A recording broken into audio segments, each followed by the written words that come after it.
Okay, let's dive right into this explainer. We're going to take a really close look at the invisible psychological forces that dictate exactly how we interact with our money.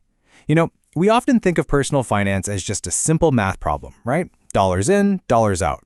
But the truth is, our financial lives are deeply entangled with our mental and physical well-being, our daily environment, and especially the media we consume.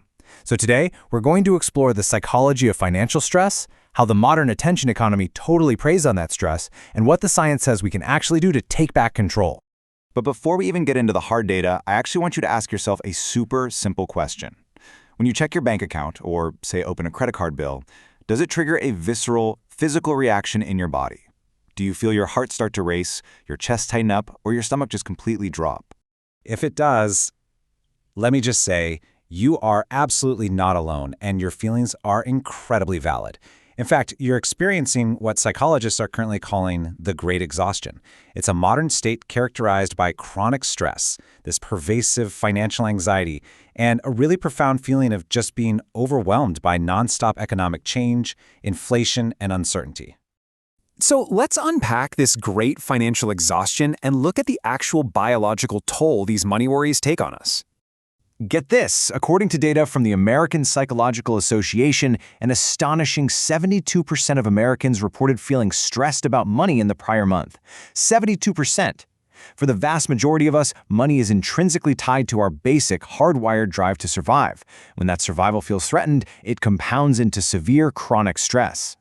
And these aren't just, abstract worries. Chronic financial pressure literally depletes your cognitive resources and causes very real, measurable medical symptoms. When you're financially stressed, your nervous system is essentially locked in a perpetual fight-or-flight mode. This constant flood of the stress hormone cortisol impairs your memory, it triggers insomnia, and it even causes physical digestive issues and heart palpitations. As one researcher described it, trying to think clearly under financial stress is basically like trying to work while a fire alarm is constantly blaring right in your ear. It leads to severe decision fatigue, where even the smallest choices just completely drain your brain's energy. And that biological exhaustion leads us right into the anatomy of doom spending. It perfectly explains why we buy things when we are flat broke.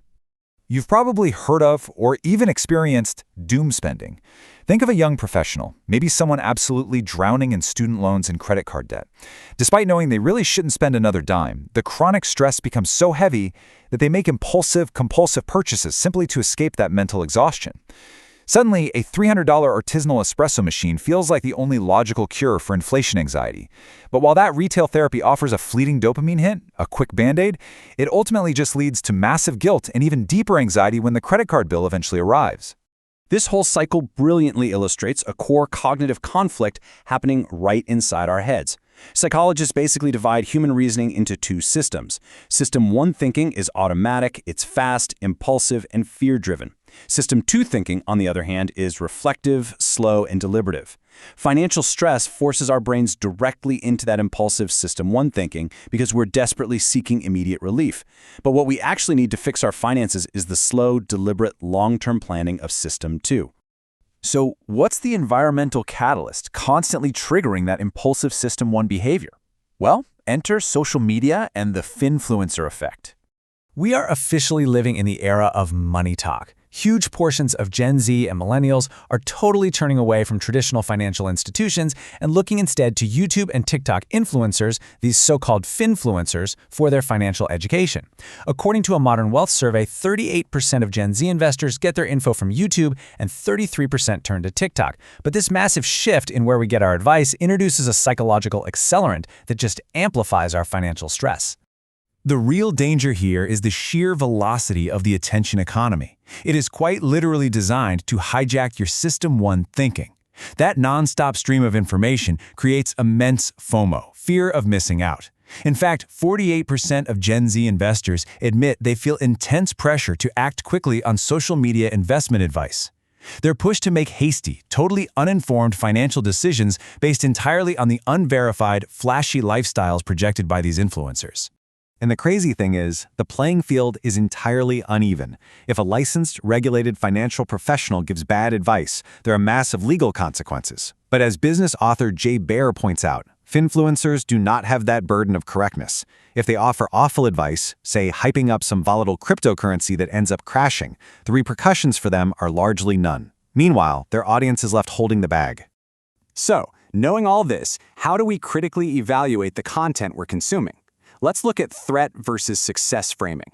Research into financial education media shows a really sharp divide in how different messages impact our behavior. First, you have threat appeals. These are loss-framed, cautionary tales warning you of impending financial ruin. While they definitely grab your attention, studies show scare tactics actually induce fear control, which leads straight to paralysis and avoidance. We basically just stick our heads in the sand. On the flip side, success narratives are gain-framed. These are process-driven stories of real people achieving their goals, and these actually inspire motivation and positive behavioral change. Let's look at how this builds in our brains. When we consume financial content, we undergo two appraisals. First is the threat appraisal. We realize there's a real danger, like mounting debt or crushing inflation. But here's the catch. Understanding a threat is completely useless unless we also activate an efficacy appraisal. That means we genuinely believe we have the power, the tools, and the capability to successfully fix it. Without that sense of efficacy, we just freeze up. Which brings us to the scientifically backed cure for financial burnout: building your financial self-efficacy to take back control. We need to build what psychologists call financial self-efficacy. Now, this is entirely different from just knowing the math or having high financial literacy. Financial self-efficacy is about having an internal locus of control. It's your subjective belief, your deep internal confidence that your daily sacrifices actually matter and that your actions can directly shape your future. And the data backing this up is just incredible. Research utilizing the National Longitudinal Survey of Youth shows that cultivating this exact psychological trait literally protects you from financial distress. Individuals with high self-efficacy who experience a sudden massive shock, like a job loss or a medical emergency, are 50% less likely to default on their debt compared to peers with low self-efficacy.